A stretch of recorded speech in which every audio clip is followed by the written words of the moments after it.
नमस्कार, मैं राकेश परमार और आप देख रहे हैं महत्वपूर्ण मुद्दा।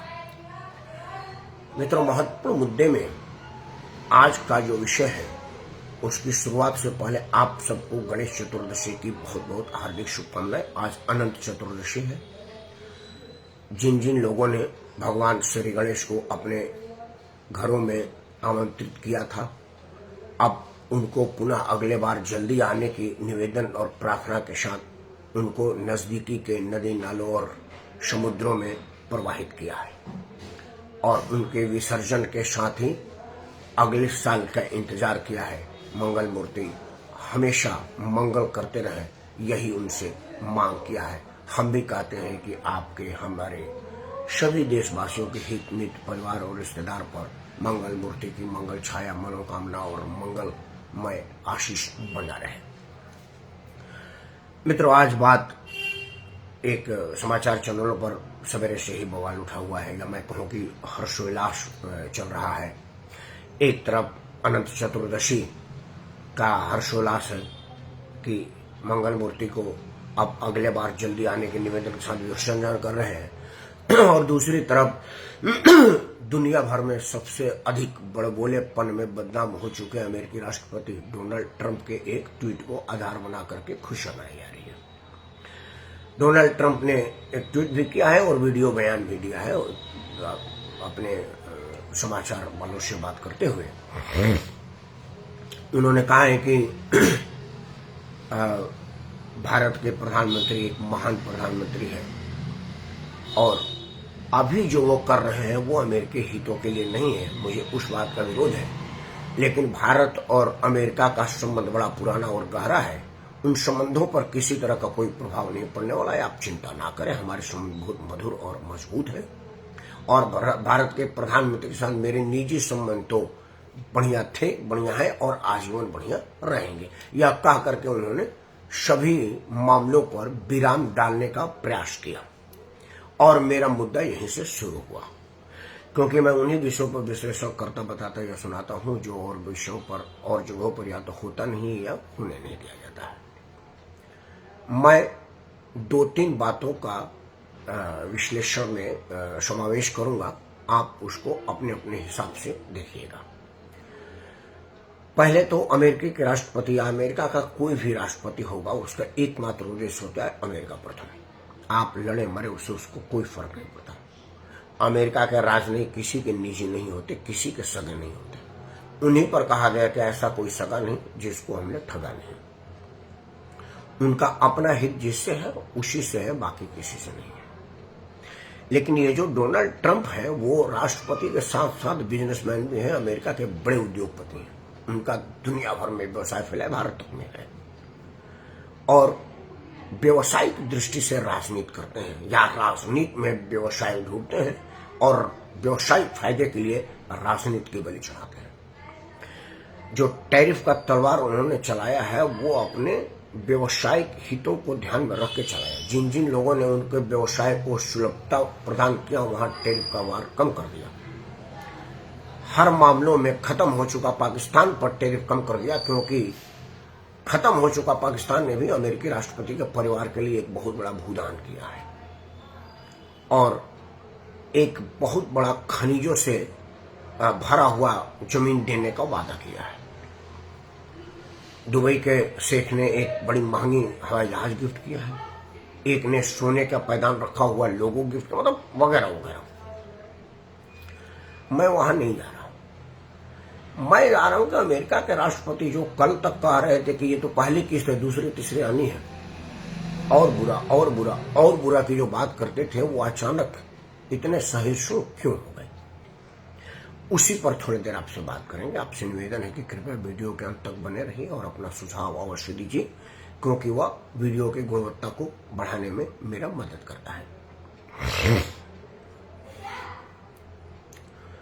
मित्रों, भारत के प्रधानमंत्री ने अमेरिकी टैरिफ के वार के बाद 2-3 अभूतपूर्व निर्णय लिया। अमेरिकी टैरिफ का वार आपको पता है, रूस का तेल से मतलब नहीं है। भारत पाकिस्तान झड़प में भारत की एक तरफा बढ़त तकनीक दक्षता क्षमता के कारण अमेरिका दुखी हुआ। क्योंकि भारत का बढ़ना या किसी भी देश का बढ़ना अमेरिका को खलता है। और भारत जैसे बड़े बाजार में अगर खुद की तकनीकी या स्वदेशी उत्पन्न हो जाएगी तो अमेरिका बाजार खत्म हो जाएगा। उसके आयुध भंडारों में ही हम खरीदते थे, तो अब हम नहीं खरीदेंगे और अपना ही उत्पन्न कर लिए तो। और वो उसको दिखा भी, क्योंकि एयर डिफेंस सिस्टम जो मेरा अपना था वो किसी से भी अचूक था। दुनिया में एयर डिफेंस सिस्टम बनाने में मशहूर इजराइल ने 100% एक्यूरेसी नहीं दिखाई। इराक के कई मिसाइल्स उसके धरती को छुए और बर्बाद किए, लेकिन हमारे पवन पर धरती पर पाकिस्तान का एक भी ड्रोन आकर के अपवित्र नहीं किया, या दुनिया ने देखा। अमेरिका कुछ नहीं वहीं से था। फिर अमेरिका कहा कि आखिर झगड़ा का बहाना क्या करें भाई, आप किसी दो दोस्त में हैं तो कुछ बहाना तो चाहिए ना झगड़े का। तो उन्होंने कहा कि भाई उनका जो प्रदूषित कृषि प्रोडक्ट है और गौमांस मिला हुआ जो डेयरी प्रोडक्ट है, भारत उसके लिए कृषि का दरवाजा खोल दे। भारत ने कहा कि हम ऐसा नहीं करेंगे। फिर उन्होंने भारत में खेती योग्य जमीनों को अपने लिए, अपने व्यवसायियों के लिए मांग की, जो नाजायज मांग थी। भारत के प्रधानमंत्री ने कहा कि हम किसानों के हितों की किसी भी तरह से अवहेलना नहीं होने देंगे, आंच नहीं आने देंगे। उसके लिए चाहे कुछ भी मुझे नुकसान उठाना पड़े, हम तैयार हैं, निजी से लेकर के राजनीतिक तक भी। यह सब अमेरिका को बुरा लग गया। फिर अमेरिका ने कहा कि भाई हम टैरिफ वार करते हैं, भारत के उद्योगपति भारत के प्रधानमंत्री पर दबाव बनाएंगे। वहां के वाणिज्य मंत्री ने कहा कि महीना भर के अंदर भारत के उद्योगपति भारत के प्रधानमंत्री दबाव बनाएंगे और भारत का प्रधानमंत्री माफी मांगेगा अमेरिका का राष्ट्रपति से और कहेगा कि फिर पहले जैसा करिए। उसका दम सुनिए। उसके दो सलाहकार थे, एक तो सठिया गया है, उसको उम्र भी वैसे हो गया है। उसने कहा कि जो तेल भारत खरीद रहा है वो भारत के ब्राह्मण लाभी कमा रहे हैं, भारत के लोग समझते क्यों नहीं। अब कई बार होता है ना कि नकल में भी आपको अकल की जरूरत होती है। उस अमेरिका के राष्ट्रपति के सलाहकार ने अमेरिका में बैठ करके भारत को देखा। भारत में जरा जानना नहीं चाहा कि भारत में व्यवसाय ब्राह्मणों के हाथ में नहीं है। यहाँ के ब्राह्मण प्रोफेसर हैं, टीचर हैं, अफसर हैं, जज, कलेक्टर हैं, प्रधानमंत्री रह चुके हैं, राष्ट्रपति हो चुके हैं, राजनीति में ऊंची मुकाम है। व्यवसाय उन्होंने नहीं किया है। व्यवसाय में इक्का दुक्का होगा, ब्राह्मण नहीं करेंगे। मिश्रा, तिवारी, पांडे के पास कोई व्यवसाय नहीं होगा, लेकिन इतना बड़ा व्यवसाय कि वो सारा अमेरिका रूस का तेल खरीद करके धनी हो रहा है, ऐसा नहीं है। तेल के व्यवसाय में एक भी बनिया नहीं है, ब्राह्मण नहीं है। भारत के लोगों को यह लगा कि यार ये तो हमारे जातीय विदेश को फैला करके देश को तोड़ने का साजिश है। वो धराशायी हुआ। फिर उसके एक सलाहकार ने कहा, वो मंत्री भी है, कि यह रूस और यूक्रेन का युद्ध नहीं है, यह यूक्रेन और भारत का युद्ध है। भारत इस युद्ध को लड़ रहा है, वगैरह वगैरह। फिर भी हमारे प्रधानमंत्री दीवार की तरफ से अड़िग रहे और साथ साथ वो अपनी चालों को चलते रहे खुद को सेव करने के लिए, क्योंकि युद्ध भूमि में बिना आप ढाल तलवार के जा ही नहीं सकते। प्रधानमंत्री जो सबसे अभूतपूर्व निर्णय लिया वो था जीएसटी के दरों में भारी कटौती, वो भी त्योहार के ठीक एक पहले। उससे होगा क्या, जिन लोगों को पता ना होगा मैं बता दूं कुछ थोड़ी बहुत, चूंकि मैं कंपनी मामलों का सलाहकार का काम करता हूं दिल्ली एनसीआर में और कंपनियों को सलाह देता हूं, तो कंपनी का थोड़ा बहुत व्यवसायिक नॉलेज हमको भी है। जब भी हम कोई माल, प्रोडक्ट, सामान एक्सपोर्ट करते हैं बाहर दुनिया में किसी भी देश में, तो दो तरह से एक्सपोर्ट होता है। एक तो एलसीए होता है, लोन एंड कैंसिलेशन। एक तो हमको एलसीए बैंक से 75% क्लियर हो जाती है, तब जाकर के हम ऑर्डर शुरू करते हैं। पीओ दिखाओ बैंक को, फिर बैंक 75% दे देगा। और एक होता है 100% पेमेंट का, पैसा दे दीजिए हम आपको माल भेज देंगे।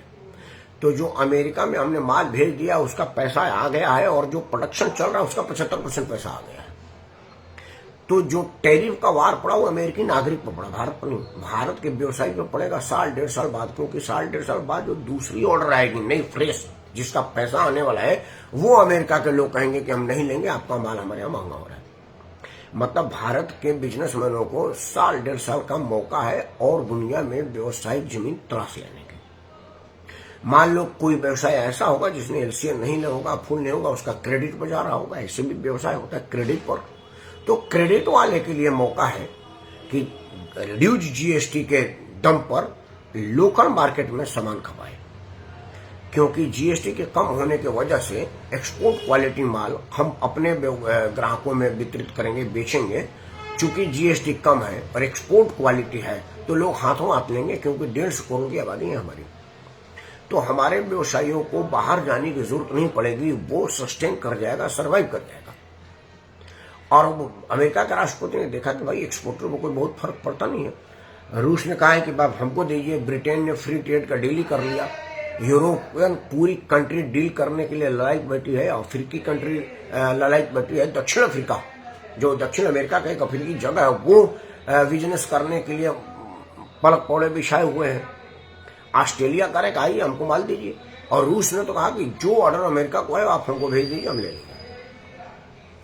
तब अमेरिकी राष्ट्रपति को लगा कि दबाव में हम आ रहे हैं, क्योंकि वहां के अर्थशास्त्रियों ने आगाह किया है अमेरिका के राष्ट्रपति को कि आप तुरंत आर्थिक मंदी में जा रहे हैं, कर्जे में आप इतना डूबे हैं कि आपको उबारना बड़ा मुश्किल है। और अमेरिकी राष्ट्रपति ने यही कहा कि जो हमारे ऊपर भारी कर्ज है, टैरिफ के पैसे से हम उसी को चुकता करेंगे। तो वहां के अर्थशास्त्रियों का आकलन था कि भाई टैरिफ का पैसा तो अमेरिकी लोग देंगे ना, तो अमेरिकी लोगों से लेकर अमेरिकी कर्जा कैसे उतारोगे? कोई बाहर से तो आ नहीं रहा। या तो आप बाहर वाले को बोलो कि भारत माल लेगा तो हम भारत पर टैरिफ लगाएंगे, भारत से पैसा 1 रुपया कमा हम 150 रुपये में लेंगे, तब जाकर के होगा।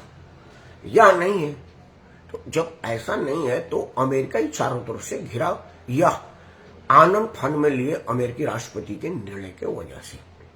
चूंकि अमेरिकी राष्ट्रपति तुनक मिजाज हैं, कुछ भी निर्णय तुरंत ले लेते हैं, आगे पीछे की नहीं सोचते, इसलिए कि उनको आगे हाँ बोल देना, फिर पीछे हाँ ना बोल देना, उसे कोई फर्क नहीं पड़ता। वो इस तरह का है नहीं कि हाँ ना बोलने में कुछ देखभाल करें, कुछ सोच विचार करें। वो अभी जो ट्वीट किए हैं, मैं बहुत आसामान नहीं हूँ, हो सकता है मैं जब बात कर रहा हूँ उधर उनका ट्वीट आ रहा, वो मैं गलती से कर दिया था, किसी और ने मेरे ट्वीट से कर दिया था, और जो बोला था वो AI का कमाल था, हमने बोले नहीं, वो बोल भी सकते, कुछ नहीं कहा जा सकता।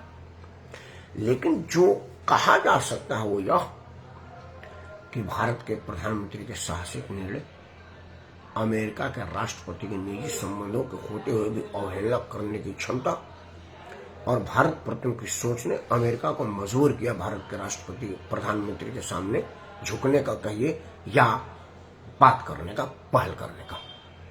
हालांकि अपुष्ट खबरों से यह पता चल रहा है कि अमेरिकी अखबार ने दावा किया है कि अमेरिकी राष्ट्रपति ने 4-5 बार भारत के प्रधानमंत्री को फोन मिलाया, भारत के प्रधानमंत्री फोन पर नहीं आए। तो यह भारत की बढ़ती साख और दुनिया में सम्मान को दर्शाता है। भारत के राजनीति के लोग क्या कह रहे हैं वो उनकी राजनीतिक मजबूरी है, चुनावी लाभ लेने के लिए कह रहे हैं, लेकिन यह जरूर है कि अमेरिका में ही भारत के प्रधानमंत्री की जय जयकार हो रही है, भारत के व्यवसायियों की वेलकम हो रही है, और वहां से वीडियो बना करके लोग मेड इन इंडिया सामान खरीद रहे हैं टैरिफ के बाद भी, और अपने सोशल अकाउंट में फोटो डाल रहे हैं कि टैरिफ चाहे 200% हो जाए, हम तो मेड इन इंडिया ही खरीदेंगे। और जितना सोशल मीडिया प्लेटफॉर्म है वो सारा अमेरिका का है, अमेरिका का राष्ट्रपति को इसकी सूचना जाती होगी, तब जाकर के अमेरिकी राष्ट्रपति मजबूर हुआ और ये कहा कि भाई बहुत हुई तकरार, अब चलो करें हम दोनों प्यार। तो अब प्यार की पहल अमेरिकी राष्ट्रपति की तरफ से आया है, इसलिए कि भारत के प्रधानमंत्री ने अपने आप को इस लायक बनाया है। अपने प्रधानमंत्री का साथ दीजिए, दुनिया में आपका नाम गिरने नहीं देगा। क्यों कि भारत के प्रधानमंत्री का भी भारत प्रथम के अलावा और कोई सोच नहीं। भारत की शाख इसी तरह से दुनिया में बढ़ती रहे, इन्हीं उम्मीद, इन्हीं वर्षों के साथ मैं राकेश कुमार आप सबको साथ प्रणाम करता हूँ।